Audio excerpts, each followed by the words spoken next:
You're very welcome back. Thanks for staying with us. Now, we've got a dish now that tastes like an autumn day in Italy. No, there you have it. Where would that be? Chef Alberto Rossi from the Intercontinental. Good morning to you, Alberto. It's great to have you with us. Where in Italy are you from? I am from Milan. Milano. Provincia di Milan, so between Milan and Pavia, so up in the north. Would pumpkins be a big thing in Milan? Yeah, especially in the north. Okay, In the north you do, you use a lot of pumpkin. Like one of the best things that we can do is pumpkin risotto, Oh, and then yes, you do you've done pumpkin that before. soups and pumpkin gnocchi. With a bit of biscuit on top, you do. Yeah, as well. exactly. I did with the amaretti biscuits. Very good, Tom. Is it true that everybody gets out of Milan in August? It's empty. It is. They go to the seaside resorts. 1st of August, 31st of August, everybody's in holiday, so everything is closed. Right, Everything come on, is closed. stop it. What are we having? We are having pasta, pumpkin, and Italian sausage, okay? Okay. It's a good mix. Now, the pumpkin, I'm using the same pumpkin that you would have used to carven, during the Halloween period. Right. Just to make you understand that you can eat it. It's not just to be bought and carved and then And there'd be loads of leftover in supermarkets. Plenty of leftover, else. yes. Now, once you carve it and it starts to get rotten, you can't use it to cook, okay? Okay. But it's got good flavour in it. Absolutely. And what is nice is the sweetness of it. All right. So it's a rich dish, it's a rich flavour, but...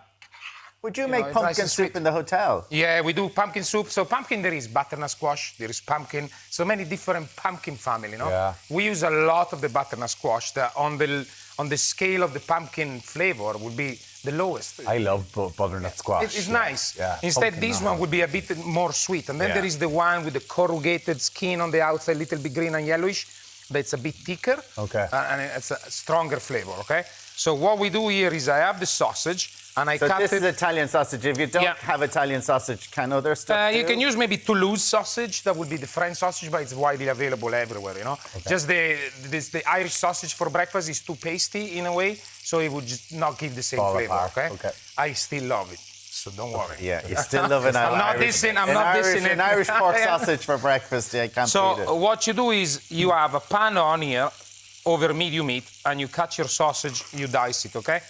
And you start to put it in the pan with a little bit of rosemary, just extra flavour.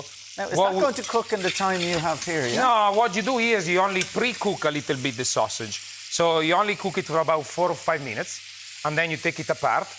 And we add in the pumpkin, and then everything cooks together at the minimum. Obviously, I have one already done. Oh, you've already a sausage already. Otherwise, I'll be sucked straight away. I was going to say.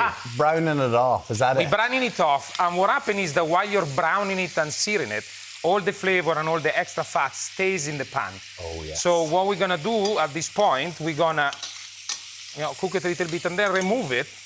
Okay. And put it in a little dish. Leave the fat in the pan, okay? Yeah, so just scoop out just the Exactly, sausage. just scoop the sausage. And the rosemary, do you keep the rosemary in there? No, I took it off too. What I do is then, I have here a little bit of shallot, garlic, and rosemary.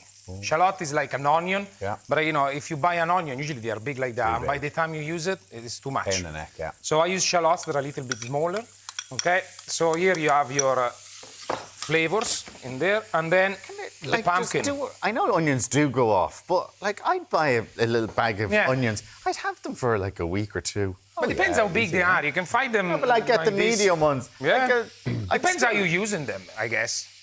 Like as if you make a soup, you would use a whole onion. Yeah. But totally. if you were to make something like this, you might only need a half onion, and then you have your half onion in the fridge. That somebody says, "What's that stink in the fridge?" Yeah, it's the half an onion. I forgot to wrap the onion, and then you're in trouble for the week.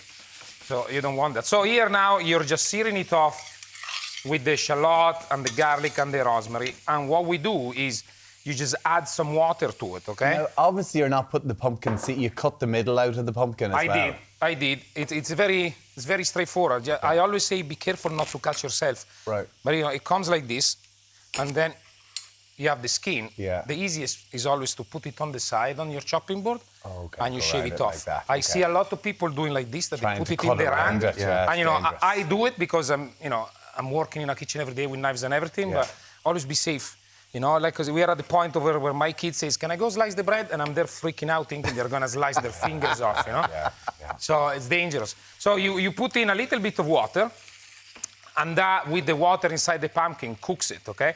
And it takes about... How long? I would say 20, 25 minutes. And all you need then... And it goes into the mush. It's just a fork. Calling it mush, Exactly. but that's what it is, sort of. It breaks up, And then what I did here, I added back the sausage to my pumpkin after I squashed it, okay? And what I did to make it a little bit more... Is the sausage in there now already? Yeah, the sausage is in there, see? Okay. And then what you do is you strain your pasta. Exactly, you do like that. So I keep some of the pasta water. Okay, I add it. So then you make the pasta a little bit... Because the pumpkin will be thick. Okay, right. So what you do is depends how thick you like your sauce. You know, some people like it creamy, that then you can scoop it up with the bread. I love it creamy. Yeah, like it. You know, la scarpetta, we call it scarpetta. You know, they go with the bread and you collect all the flavors. Beautiful. Okay? And then it's just ready to be served. Okay. Okay. Oh, very posh dishes today. Yeah. What's these? These from the Intercontinental, yes? Absolutely. You know, they're nice. You know, because you can see then the colors through and everything. And the pumpkin, so it's quite a sweet flavor. It's a sweet flavor. So you have the sweetness of the pumpkin, and then you got the sausage that it's obviously there's salt in it. I was going to say...